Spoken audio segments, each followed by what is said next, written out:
பாஜக வந்து கிட்டத்தட்ட அடிப்படையிலிருந்து வளர்ந்து வந்ததே இந்த ஹிந்து ஓட்டு வங்கி ஹிந்து ஆதரவுனால. இப்போ சமீபமாக வந்து இந்த பாஜக வந்து ஹிந்து ஆதரவுலேருந்து பின்வாங்கிட்டு தான் நீங்கள் உணர்றீங்களா? அப்படி இல்லைங்க. பாரதிய ஜனதா கட்சி ஆட்சியிலே தான் அந்தணர்கள் வந்து குரலற்ற சமூகமாக தமிழகத்தில் இருக்குது அப்படின்னு.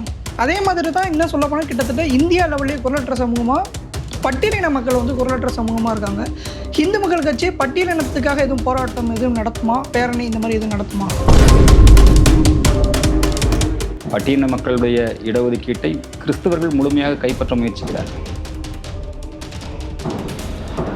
அவங்க இந்து சான்றிதழை வைத்துக்கொண்டு ஹிந்து அரிஜனங்களுக்கு கிடைக்க வேண்டிய அந்த சலுகைகளை எல்லாம் அவர்கள் அனுபவித்துக் கொண்டிருக்கிறார். இதுவும் குரலற்ற ஒரு நிலையில தான் இருக்குது.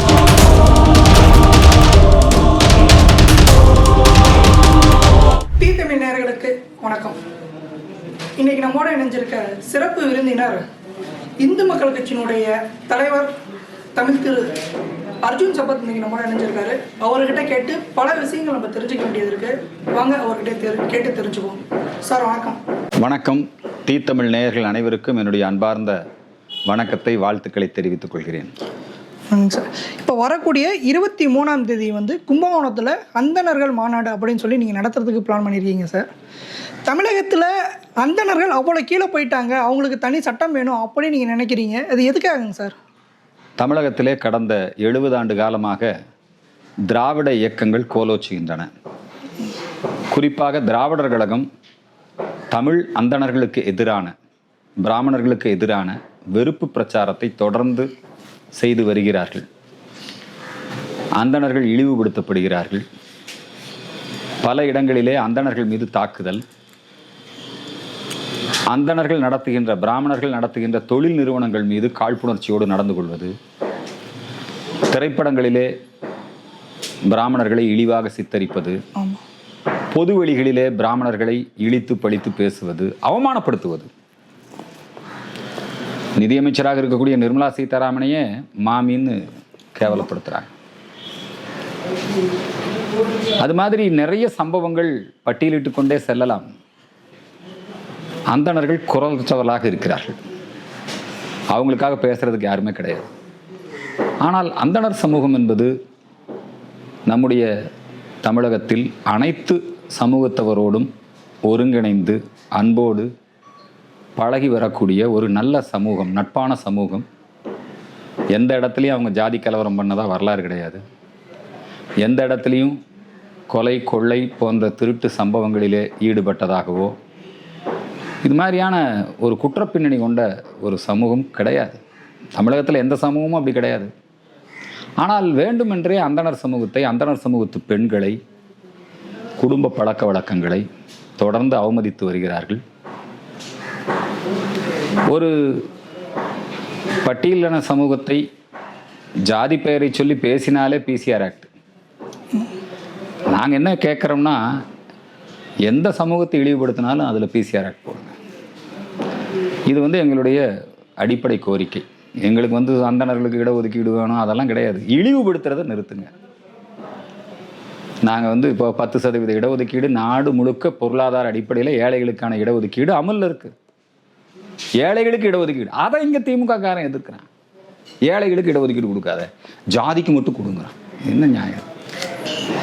அதனால் இதுக்காக இந்து மக்கள் கட்சி முதலிலே சென்னையிலே நடத்தியது, அதன் பிறகு திருச்சி, அதன் பிறகு மதுரை, இப்பொழுது கும்பகோணத்திலே வருகின்ற 23ஆம் தேதி அனைத்து சமுதாய தலைவர்கள், அனைத்து கட்சி தலைவர்கள் பங்கேற்கின்ற அந்தணர்கள் வாழ்வுரிமை பாதுகாப்பு பேரணி மற்றும் பொதுக்கூட்டத்தை நடத்த இருக்கிறோம்.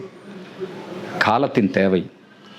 அந்தணர் சமூகம் அதே போல எங்கெல்லாம் நம்முடைய மக்கள் எந்த சமூகத்தைச் சேர்ந்தவர்களானாலும் இந்த திராவிட இயக்கங்களால், பிற மத பயங்கரவாதிகளால் பாதிக்கப்படுகிற பொழுது அதற்காக முன்னின்று நாங்கள் குரல் கொடுத்தோம். சொல்லுமோ சொன்னீங்க சார், அந்தணர்கள் வந்து குரலற்ற சமூகமாக தமிழகத்தில் இருக்குது அப்படின்னு. அதே மாதிரி தான் இன்னும் சொல்ல போனால் கிட்டத்தட்ட இந்தியா லெவல்லே குரலற்ற சமூகமாக பட்டியலின மக்கள் வந்து குரலற்ற சமூகமாக இருக்காங்க. ஹிந்து மக்கள் கட்சி பட்டியலினத்துக்காக எதுவும் போராட்டம் எதுவும் நடத்துமா, பேரணி இந்த மாதிரி எதுவும் நடத்துமா?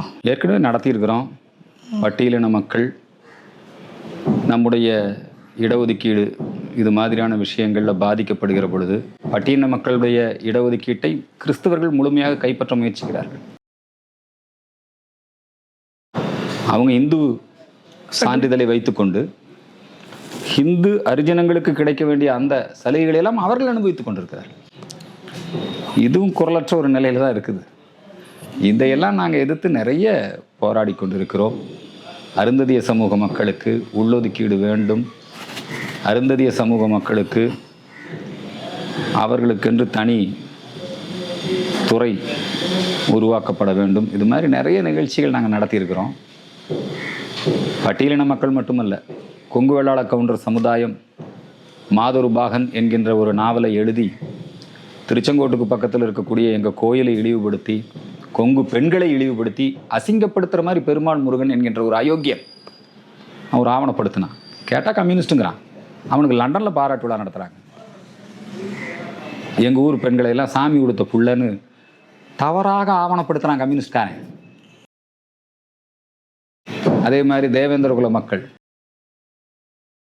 அவர்களுக்கு அவங்க பட்டியலின வெளியேற்றம் என்கின்ற அந்த ஒரு உன்னதமான ஒரு சிந்தனையை முன்வைத்த போது, கொள்கையை முன்வைத்த போது அவர்களுக்கு உறுதுணையாக இருந்தது.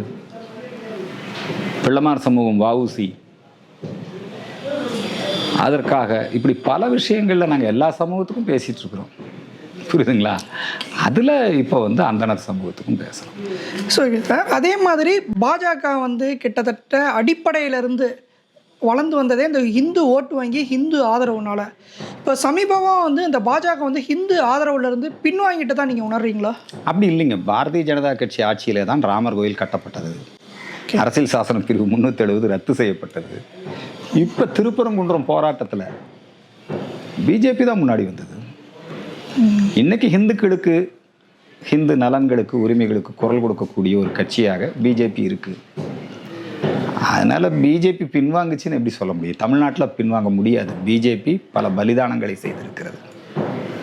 அதனால் பாரதிய ஜனதா கட்சி ஹிந்துத்துவாலிருந்து பின்வாங்க மாட்டாங்க, பின்வாங்குவதற்கான வாய்ப்புகளும் இல்லை. இல்லை, அவங்க எப்பயுமே சொல்லும்போது இது அனைத்து மக்களுக்கான ஆட்சி தான். இப்போ 14 இந்துத்துவாங்கிறது அனைத்து மக்களுக்கானது தான்.